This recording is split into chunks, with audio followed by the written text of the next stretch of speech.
Elodie?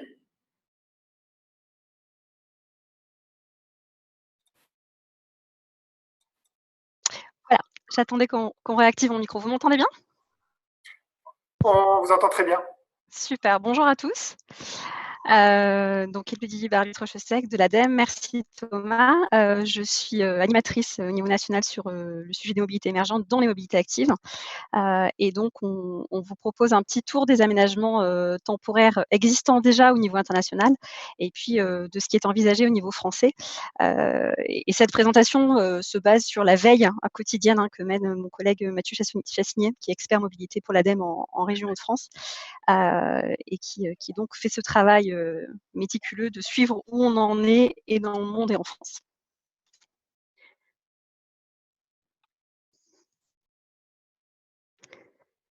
Alors,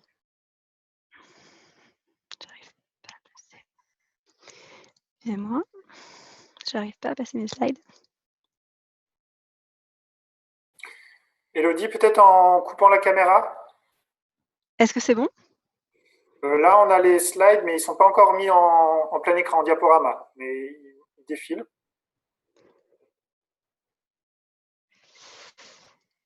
Alors, je vais essayer d'arrêter la vidéo.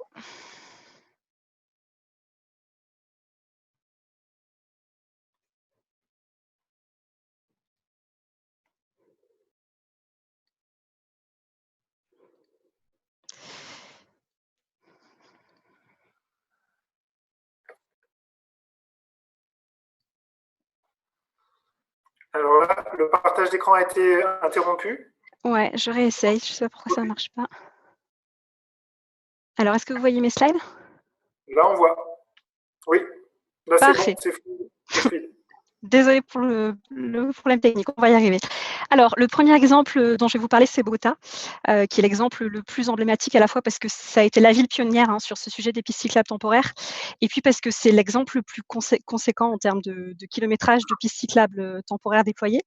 Alors, ce qu'il faut savoir sur Bogota, et on en a entendu parler dans la presse récemment, c'est que le principe des pistes cyclables temporaires a débuté avant le confinement Covid-19. C'était au départ une démarche qu'avait mis en place la ville tous les dimanches, d'installer des pistes cyclables temporaires pour faciliter les déplacements à vélo le dimanche. Et puis la ville a traversé un pic de pollution, et donc la semaine qui a suivi le début du pic de la pollution, les pistes cyclables ont été laissées en place.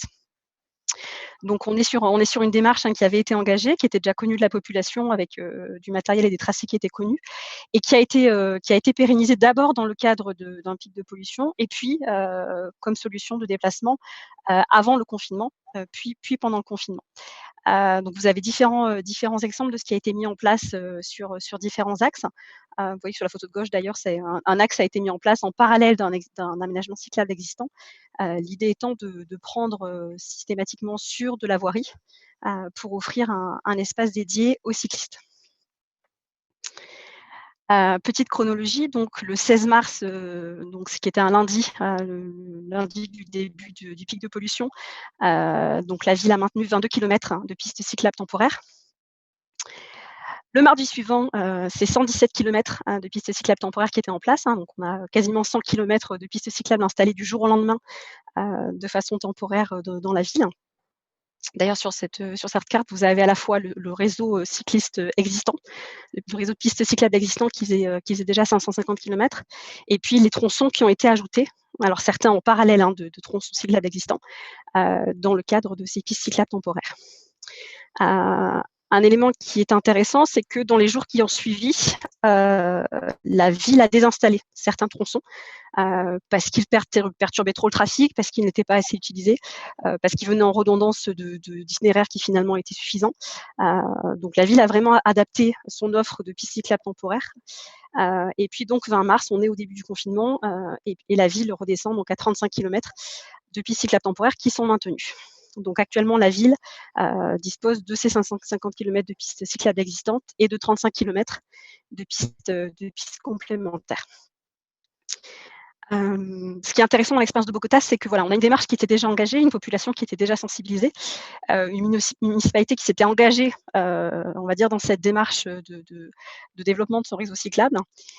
Et puis on a à la fois aussi cette idée que Ce qui est intéressant avec les pistes cyclables temporaires ou provisoires, c'est qu'elles sont flexibles. On peut les mettre en place très rapidement, hein, 100 km du jour au lendemain. On peut aussi les ajuster aux contraintes. Et donc voilà, sur le cas de Bogota, la pérennisation de ces pistes est à l'étude. Et pour l'instant, on a ces 35 km qui sont maintenus le temps du confinement. Un peu plus près de chez nous, on a le modèle de Berlin, qui est un peu le modèle européen à suivre, en tout cas qu'on suit de près. Berlin qui donc teste depuis le 25 mars dans un quartier pilote la mise en place de ces aménagements cyclables provisoires qui ont été mis en place de façon graduelle, hein, d'abord avec quelques kilomètres et puis donc au 22 avril, on est à 13 kilomètres. Et avec à terme le projet d'élargir ce type d'aménagement cyclable dans d'autres quartiers. Parce que pour l'instant, on n'est que sur le quartier de Kreuzberg. Si vous regardez d'un petit peu plus près les 3 photos qui sont fournies, sur la première photo en bas à gauche, vous aviez 3 voies de circulation et donc une voie qui a été banalisée pour être entièrement consacrée au vélo. Sur la photo en haut à droite, c'est un stationnement voiture, une voie de stationnement qui a été rendue au vélo. Et puis la voie en fait a été décalée vers la gauche en prenant de la place sur la voie de circulation. Donc on a toujours une voie de circulation, une voie de stationnement et puis une voie dédiée au vélo, avec un espace de trottoir qui est toujours dédié pour les piétons. Et puis la photo de droite, c'est encore notre exemple. Là, on a maintenu les 2 voies de circulation. Par contre, elles ont été réduites en taille pour agrandir une bande cyclable qui était existante, qui était peu large, et qui maintenant fait la taille équivalente d'une voie de circulation normale. Alors, si on repart un petit peu dans les exemples un petit peu plus lointains, on a pas mal d'exemples qui nous viennent d'Amérique. Un exemple qui fait beaucoup parler de lui, c'est donc la mairie d'Auckland, qui a dévoilé donc mi-avril un plan de 120 km de rues apaisées qui est en projet, avec donc déjà un réseau de routes, de pistes cyclables qui existaient, et puis un certain nombre de rues apaisées qui sont proposées à la population. Alors, on a pas mal de photos qui circulent, hein, notamment dans les médias, les réseaux sociaux, sur ce que ça donne, les rues d'Auckland apaisées. On a donc cette photo qui est très sympathique avec des enfants qui font du vélo, des familles qui se déplacent et puis des rues sur lesquelles on ne voit pas du tout de circulation automobile. La signalisation est en soi assez sommaire, hein, c'est juste un panneau en entrée de rue qui dit que la rue est fermée au trafic de transit. Donc les riverains peuvent se déplacer, hein, on n'est pas dans des rues qui sont piétonnisées, on a seulement le réseau de trafic le trafic qui est interdit et les riverains qui continuent à pouvoir se déplacer. Dans d'autres rues, on a des aménagements qui sont un petit peu plus sommaires. D'ailleurs, on a certains aménagements qui semblent avoir été fabriqués par les habitants eux-mêmes. Ce qui est intéressant sur l'exemple d'Auckland, c'est qu'on est vraiment dans on va dire l'essence de la démarche de l'urbanisme tactique, hein, qui au départ est un urbanisme citoyen, dans lequel les citoyens s'approprient leur rue, transforment un petit peu l'usage de leur rue. Et c'est vraiment ce qu'Auckland propose à sa proposition, puisque c'est les citoyens finalement qui mettent en place un certain nombre d'aménagements. C'est-à-dire que la ville a proposé un plan avec des rues apaisées, et puis elle fournit un certain nombre de matériel, et puis les citoyens, en concertation, s'organisent pour aménager ces rues. Ce qu'il faut savoir aussi sur Auckland, c'est que cette démarche est une démarche préexistante, hein, qui n'a pas commencé avec le Covid. On est déjà dans cette démarche d'urbanisme tactique, d'apaisement des rues, qui pour le coup a été dopée pour faciliter le confinement et le déconfinement. Voilà, donc d'autres exemples de la mairie d'Auckland, c'est des images qui font un petit peu le tour du monde, avec des enfants qui se réapproprient les rues, qui dessinent, qui jouent, qui dansent même. Donc voilà, c'est des images assez sympathiques de rues pour les humains et non plus de rues pour les voitures. Sachant que tout ceci met du temps à se déployer, hein. Actuellement, vous voyez entre ce qui est prévu et puis ce qui a été déployé, à chaque semaine, on avance petit à petit. Actuellement, on est à peu près à 20% de l'objectif annoncé de 120 km, et donc c'est un déploiement qui se poursuit au fur et à mesure, notamment de la prise en main de sujets par les habitants. Alors, on a parlé beaucoup de grandes villes, voire de capitales. Ce qui est intéressant chez nos amis américains, c'est qu'on a des exemples qui concernent également des villes de taille moyenne. Donc Brookline aux États-Unis, dans le Massachusetts, on est sur une ville qui fait 58 000 habitants et qui a mis en place sur quelques axes ce type d'aménagement. Avec une séparation alors là, ce que vous voyez sur la première image, c'est une voie qui était réservée aux piétons, aux cyclistes, aux trottinettes, etc., en décalant la voie de stationnement. Et puis, in fine, on a d'autres exemples où on a carrément, donc sur la photo de gauche, une voie dédiée aux piétons, prise sur la circulation, une voie dédiée aux cyclistes, là encore prise sur la circulation. Et puis, sur les 3 voies allouées à la voiture existante, finalement, une seule voie qui reste pour les voitures. Ce qui est intéressant aussi dans les exemples américains, c'est qu'on voit qu'on a une grande diversité d'environnements pour ces pistes. On peut être sur du résidentiel, on peut être sur des zones plutôt commerciales, et dans tous les cas, on a ce type d'aménagement. Un autre exemple donc au Canada qui semble desservir une zone commerciale importante, où la route a été mise en sens unique pour permettre le fait de dédier un espace supplémentaire, en plus du trottoir pour les cyclistes et les piétons, avec un usage mixte des cyclistes et des piétons de la voie de circulation libérée. Un autre exemple d'une petite ville, du Vermont de 42 000 habitants, qui se positionne un peu en petit Auckland, c'est-à-dire qui est en train de déployer de la même manière une cartographie de la ville sur laquelle de plus en plus de voies sont apaisées. Alors en maintenant un trafic de proximité, mais en réduisant les vitesses, en réduisant le passage. Et donc on est sur 84 miles notamment de voies qui étaient réservées au stationnement auto, qui vont être reconverties pour proposer des espaces pour les piétons et les cyclistes.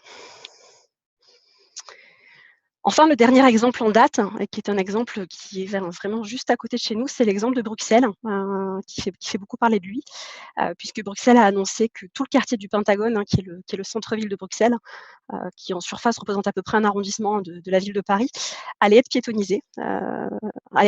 Pas piétonnisé, allait être mis en zone 20, avec donc piétons et cyclistes prioritaires. Donc on est sur un espace qui est très grand. Historiquement, c'est le centre, la partie en violet sur la carte, qui était déjà un très grand espace piéton. Et donc on a tout ce quartier du Pentagone dans lequel la priorité va être donnée aux piétons et aux cyclistes. Voilà pour cette tournée un petit peu des exemples internationaux. Alors, où en est-on en France ?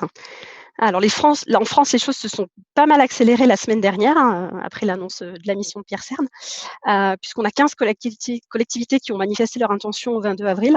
Donc la première, c'était Montpellier. Parmi ces collectivités, on a une grande majorité de villes, et puis on a donc le Grand Lyon et 2 départements, la Seine-Saint-Denis et puis le Val-de-Marne et la région Île-de-France.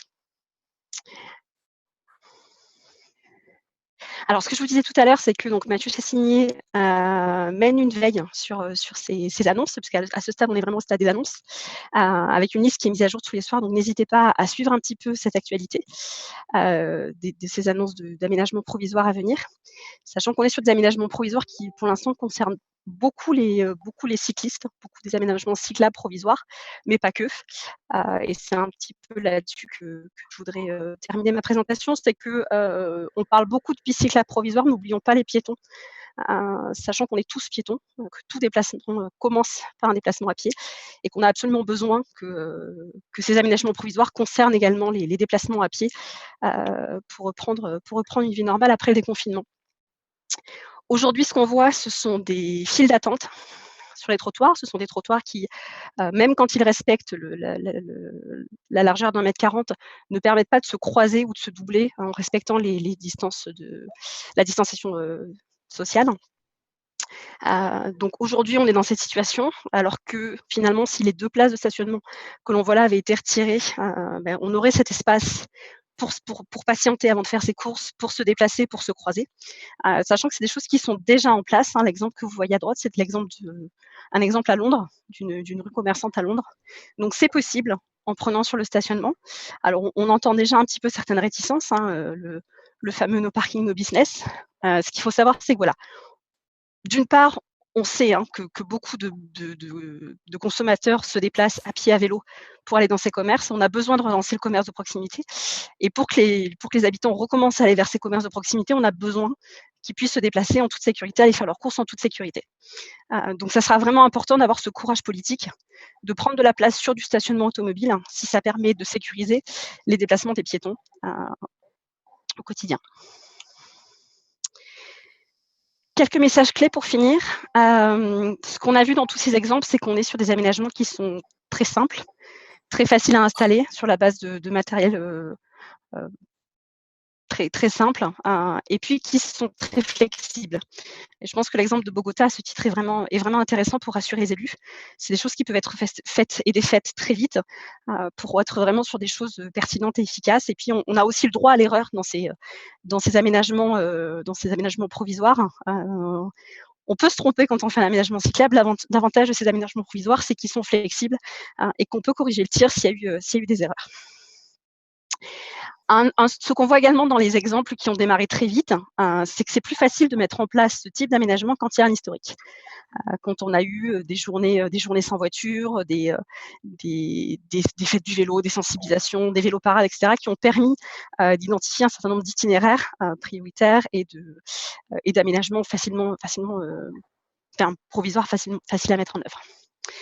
On a eu beaucoup d'effets d'annonce aussi au niveau international, notamment New York et Mexico, qui avaient annoncé des choses assez ambitieuses et qui finalement ont mis très peu de choses en place, à peine 1 kilomètre à Mexico, quelques villes côté New York. Donc c'est vrai que voilà, on est dans une période d'euphorie qui est assez intéressante avec beaucoup d'annonces. Maintenant, il va falloir voir comment ces annonces vont se traduire. Et puis on entend beaucoup d'annonces sur les pistes cyclables et on espère en entendre au moins autant sur les piétons, parce qu'une fois de plus, pour promouvoir le commerce local, on a besoin que le commerce local recommence. Et puis surtout parce qu'on est vraiment tous piétons, et il faut qu'on arrête d'oublier le piéton dans les politiques de mobilité.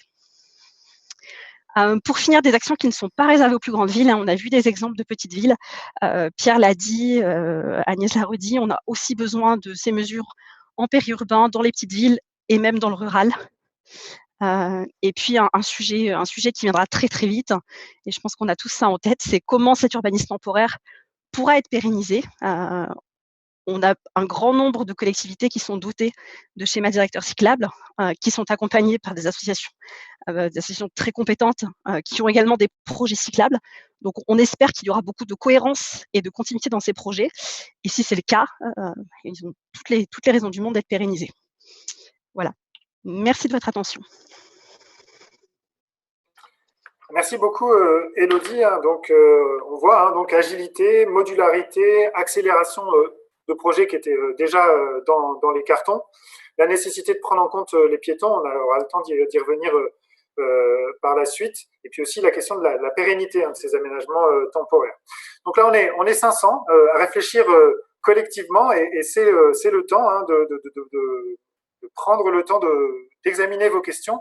Et je vais donner la parole à Mathieu Rabot du CEREMA Nord-Picardie pour faire remonter les différentes questions et interroger nos 3 intervenants que je remercie d'être intervenus et d'avoir respecté parfaitement leur temps de parole.